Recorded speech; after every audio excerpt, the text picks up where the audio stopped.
thought to lead into our text tonight. Last week we looked at the beginning of the book of Hebrews, where the Hebrew writer begins an argument that Christ is better. And he starts by saying he's better than the angels because he had a better name, because he is one that didn't give worship but is worshipped. He's not a ministering spirit, but one who deserves to be revered. It looks at Jesus and compares him to the prophecies of the Christ, the Son of God, that by being the Son of God, Christ is something different. And he does so as we get to chapter 2, because he says we have accepted the message heard by angels. In the Old Testament, we see, as the Hebrew writer starts off, that God spoke in various ways, in diverse manners. That he sent his word through his messenger. An angel of the Lord appeared. He delivered a message to someone. And he said if that was important, how much more important it is than if he sent his son. But it almost begs the question then, why did God send his son? Why not just send the message of salvation through angels? If you'll notice in the New Testament that angels are involved in linking someone to learning the gospel, but a human being always presents the gospel to someone else. For example, the Ethiopian eunuch. Philip is told by an angel to go into the desert. But it's the Philip who does the teaching, right? An angel sets up the meeting between Cornelius and Peter, but it's Peter who goes and presents the gospel to them. Why involve a human? Why did Jesus have to come to earth? Hebrews chapter 2 and verse 5 starts by saying, for he did not subject to angels the world to come, concerning which we are speaking. He did not give the responsibility to angels the world that is to come. He did not give angels the responsibility of delivering this message. But in verse 6 he says, but he has testified somewhere saying, what is man that you remember him, or the son of man that you are concerned about him? You have made him a little lower than the angels. You have crowned him with glory and honor. You have appointed him over the works of your hands, and you have put all things in subjugation under his feet. For in subjecting all things to him, he left nothing that is not subject to him. But now we do not yet see all things subjected to him. Here it says, he made Christ a little lower than the angels. If you put the hierarchy of beings, mankind falls below the angels. We are a lower life form. But yet, in the passage that he chooses, which I always appreciate, he says, somebody said somewhere, that's good for a preacher when you can't remember the verse and quote the verse, book, chapter, and verse. You can just say, somebody did somewhere, and you're still biblical because that's what Hebrew writer did. But he's referencing an idea that was set forth in Scripture. What is man that you remember him? Or the Son of Man that you are concerned about him? The psalmist, when he writes these things, is saying, what is man? We're nothing compared to God, yet God cares about him. But yet he says he's made him something special. But here it applies this to Christ. The Christ was made into man. He was made a little lower than the angels, but yet he was made all things subject to him. Made him a little lower than the angels, but yet he is revered and thought about of God. Notice here it uses the phrase Son of Man. Son of Man is a term that's used often in the Old Testament to describe one of the prophets. It's really the idea of the representative of mankind. You are the person representing the humanity. But it's interesting because it's Jesus' favorite name for himself. When Jesus refers to himself, he refers to himself as the Son of Man, the representative of man. Yet, he was God. In the last verse, he said, last part of verse 8, he says, but now we do not see all things being subjected to him. What is he saying there? When you look at Christ, you don't see him in completion. When When someone met Jesus, what they saw was not a supernatural entity. It wasn't like when an angel revealed himself to a person and the glory of that angel caused the people to fall to the ground. Now, as we said last week, angels could be anything they wanted, and sometimes they appeared in human form. And when people would interact with them, they wouldn't realize it until the angel showed himself completely or revealed himself, and the people would be terrified. But here it says Christ, he looked like a man. He existed in the form of a man.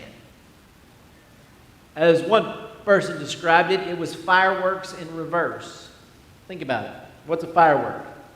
Well, it's this tiny little thing in a paper package, and it doesn't look like much, but you light it, it goes up in the air, and it explodes into sparks and light, and it's this amazing thing, right? But it starts off just rather ordinary.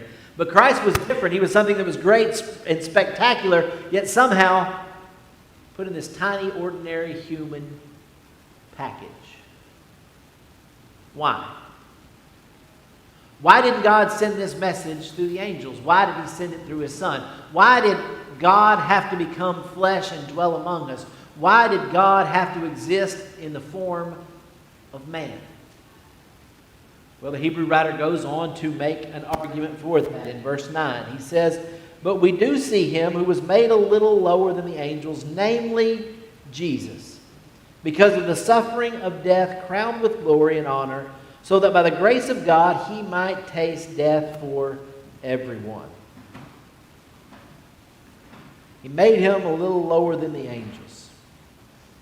Jesus was made human. Why? So that he could die. I remember a sci-fi show, there was a creature that was supposedly this all-powerful creature, and he said he had been made into a human being. And he said, "I'm now mortal." And they said, he goes, "We don't believe you. We think you're faking." He said, "How do I prove it?" And one of the characters said, "Die." Well, that's about the only way you can prove you're mortal, right? Are you mortal? Well, you may not be, right? You could live forever until you don't. Christ became man, so, as the Hebrew writer says, so that he might taste death for everyone. What's the most human of all experiences? Death. We know that we have a limited existence. At some point, the body that we inhabit will cease to work. Our soul and spirit will separate. We'll die. He was made a little lower than the angels because of the suffering death, crowned with glory and honor, that he might taste death for everyone.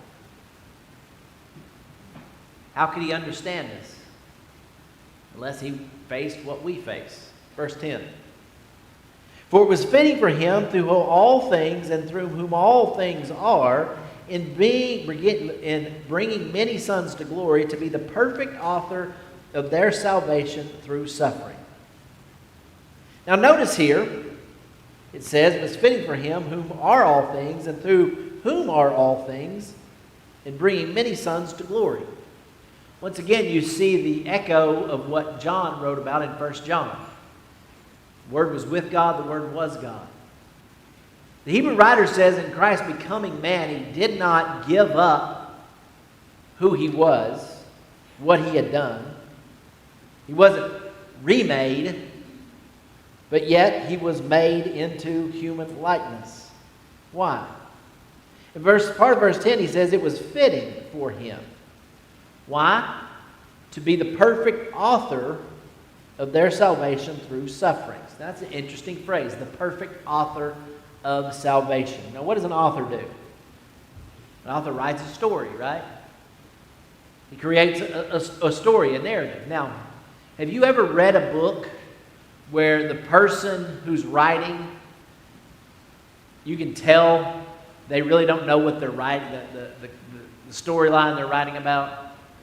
I was watching a TV series the other day, and they had a scene, and it comes up and it said, Murfreesboro, Arkansas. And I went, really?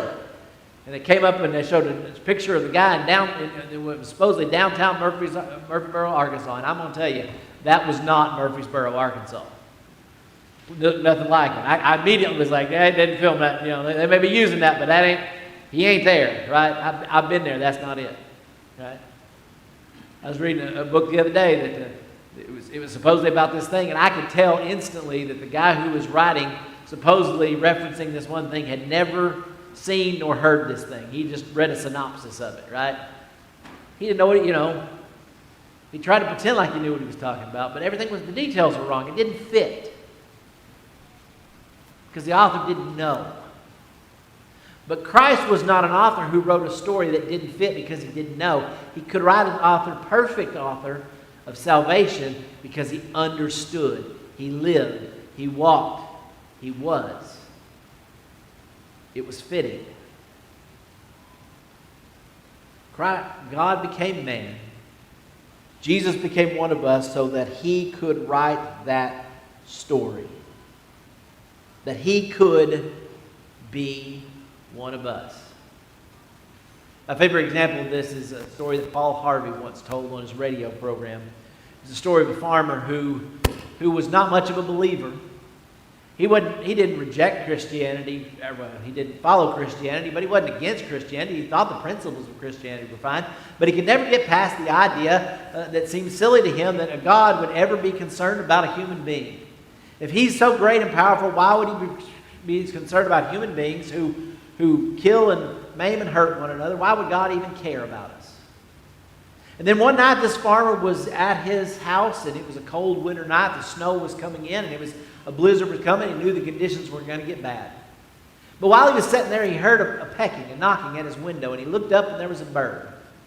Now, it wasn't some fancy, pretty bird. It was just some old, ordinary sparrow that nobody much cared much about. But it had not gone far enough south for the winter and got trapped in the cold. And here it was, seeing the warmth inside the house and longing for it, but having no way to get inside. It stood at the window and just pecked, not knowing what to do. So the farmer had decided he was sympathetic, and he felt sorry for this bird, and he went outside and realized there were some other birds out there as well. So he decided to open up the barn. By opening up the barn, they could get in from the snow. They would last long enough till the next day, and they could continue their flight. And so he opened up the barn, put some hay down, and he tried to get the birds to go in there, but they wouldn't go. Because every time he came out of the house, the birds were scared, and they flew back into the bushes, and they went away from him. He tried everything he could think of. He tried to sneak up behind the birds and scare them forward into the barn, but they would always go in the wrong direction. He tried laying down a trail with breadcrumbs, so hopefully they'd start to see the food and eat it and find their way into the barn, but it didn't work. And finally, exasperated, he thought to himself, if I could just become a bird, even for just a moment, if I could become a bird, they wouldn't be so scared of me. They would see where I'm trying to lead them. They would see and understand what I'm trying to do for them. I'm trying to bring them home. I'm trying to bring them into safety. But they just can't understand because I'm not one of them. Then something else clicked in his mind about God becoming man. To become the perfect author of our salvation, he became one of us so he would understand us. He'd live among us. He would be the perfect author of their salvation through suffering. He'd know what it was about to be a human. Verse 11.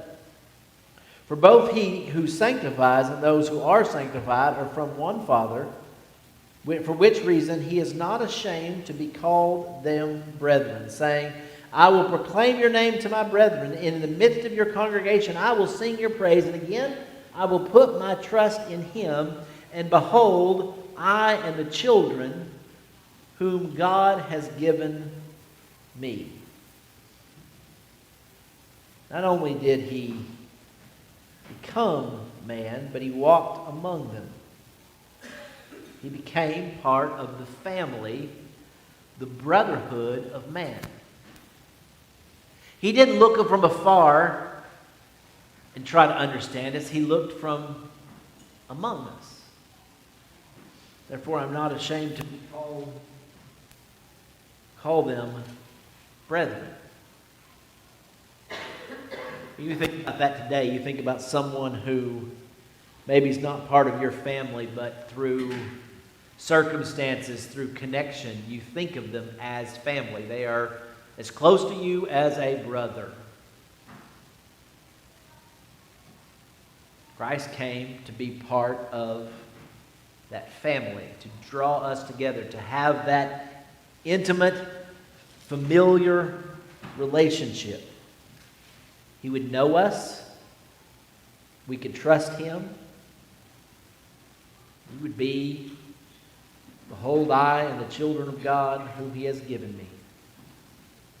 When we say that, I think of that person like they're like a father to me. He's like a son to me. You have that experience, you have that because you're together. Verse 14. Therefore, since children share flesh and blood, he himself partook of the same, that through death he might render powerless him who had the power of death, that is, the devil. And he might free those who through fear of death were subject to slavery all their lives. We said earlier that what makes us human is that we die. We're mortal. Because we exist in flesh and blood, in a body. We're not a solely spirit. But Christ partook of the same. Since we're flesh and blood, he came flesh and blood. He partook. He died so that someone could defeat death. He might free those who through the fear of death were subject to slavery all their lives. Death controls us. It's the thing that looms over all of us. It's what confounds us. Every creature is trying to survive, right? Every creature, it's trying to live. But it doesn't have the existential crisis that human beings do. The tiger isn't out there trying to think of, well, what happens after I die? Will anybody remember me? No, it just tries to survive another day. But we do. Solomon said in Ecclesiastes that we have eternity set on our hearts. That we recognize that our life is just a vapor, and yet there's so much more than we see ourselves as something bigger than just our existence, yet that's what we're limited to. And that fear of death controls us. Why do we do the things we do? Because we try to get as much out of it, right? Live that life to the fullest, because it's all we have. Eat, drink, and be merry, for tomorrow we will die. And Satan uses that to control us. But here it says that he might render powerless he who had the power of death, that is the devil. To free us. To give us hope of something more. That death would no longer be master. Death would no longer control us. Death would no longer be the thing that destroys us. He frees us from the power of death. Verse 16, for surely he does not give help to the angels, but he gives help to the descendants of Abraham.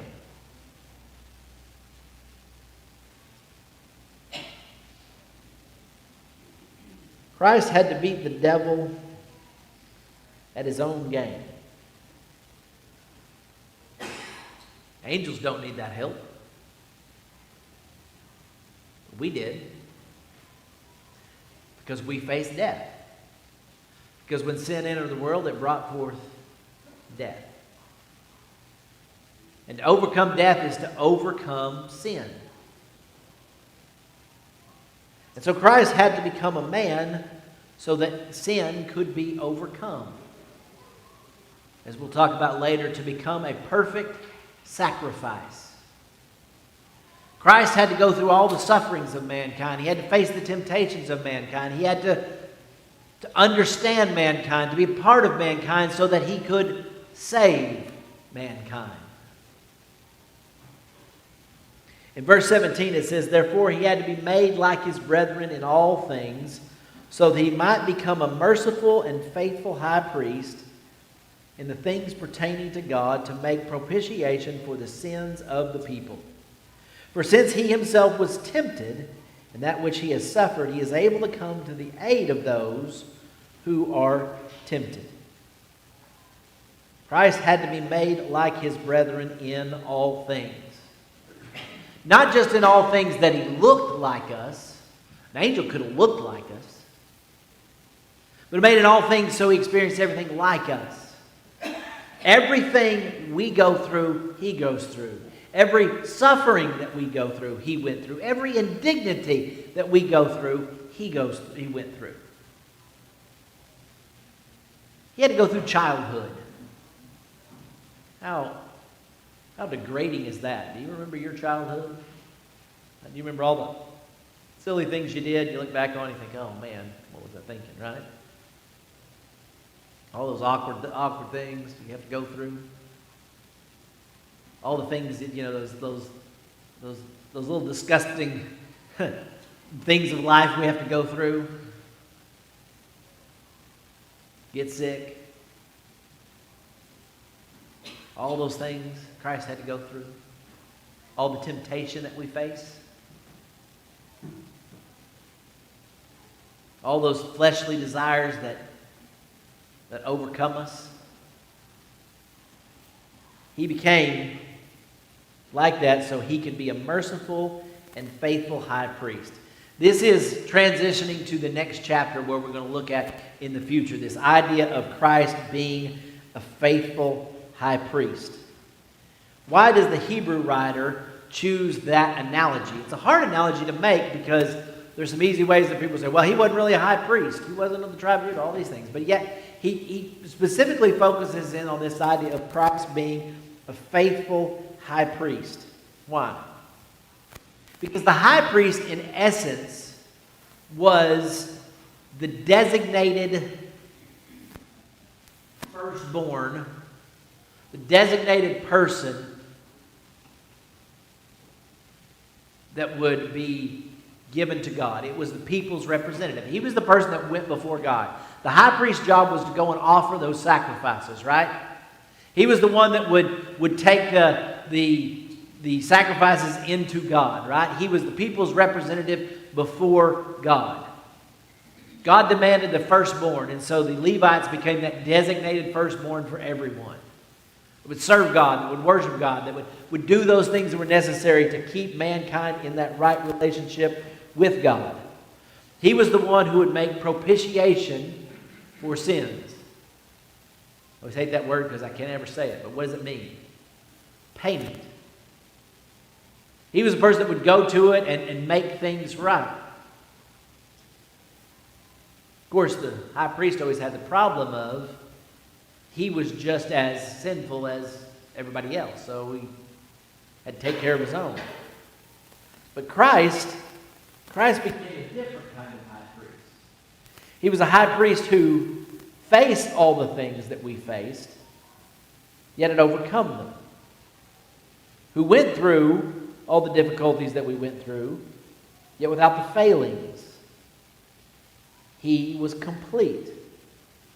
Since he himself was tempted in the things that he suffered, he is able to come to the aid of those who are tempted. You think if you're going to walk in both realms, both worlds. We think about maybe an ambassador, somebody who is from this country but goes to another country, right? They have to learn how to talk and live in that country. It's a difficult thing, right? You're of this world, but to walk in this world because, people are different. You'd have to have that sense of what each one was. To relate to your own people, you have to have a connection to them. But yet, you have to understand these people so that you can be the person that facilitates communication between them. It wasn't hard for Jesus to understand what God is because he is his son. He was there in the beginning.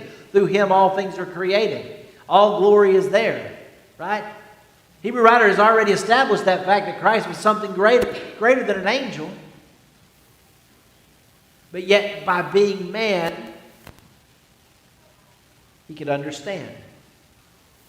He has gone through what you have gone through. All of us know this, right? All of us experience this at times. Someone is suffering through something. Until you've gone through that yourself, you don't fully understand it, do you? How many times have you maybe been in a situation, found out you have a diagnosis of a disease, you've lost a spouse, you've lost a mother, a father, some of that nature, and you have everybody coming to you and telling you they feel sorry and relating to you, but then there's that one person that says, hey, I know I've been where you've been, right? I lost mine. I went through this. I had this. What does it do? It's not that other connection doesn't mean something to you, but it's something deeper, right? Because you've gone through that. You understand. They understand it. You can't understand it unless you've gone through it. Christ can understand us because he has gone through it. He has been tempted in all that which he has suffered. He's able to come to the aid of those who are tempted. He is a lawyer that has been on that side of the table. Right? He's just not someone assigned to you that doesn't understand and just was sitting there to deliver the message. No, he was one of us. That's what makes Christ so much better than the angels. Because he walked, lived, breathed, and existed as a human. He faced the temptation, he faced the trials, and that's what makes him that perfect high priest. That's what makes him the perfect author of salvation. That's what makes him the one who has the power to save.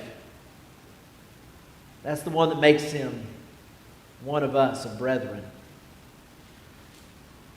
Because he went through everything we have to go through, even the things we haven't gone through yet. He tasted death for everyone. That's why the next line in chapter 3, verse 1, he says, therefore, holy brethren, partakers of the heavenly calling, consider Jesus, the apostle and high priest of our confession.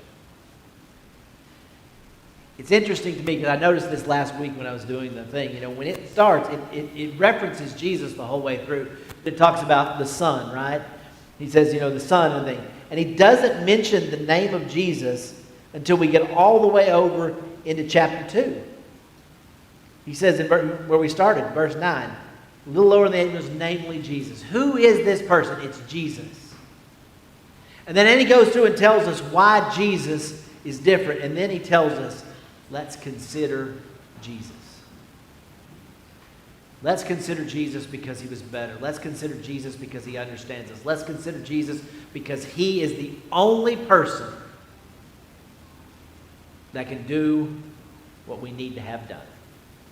Next week we'll start in chapter 3 looking at this idea of the high priesthood and the necessity of Jesus to be the one that brings us into a relationship with God. So thank you so much for your time and attention tonight.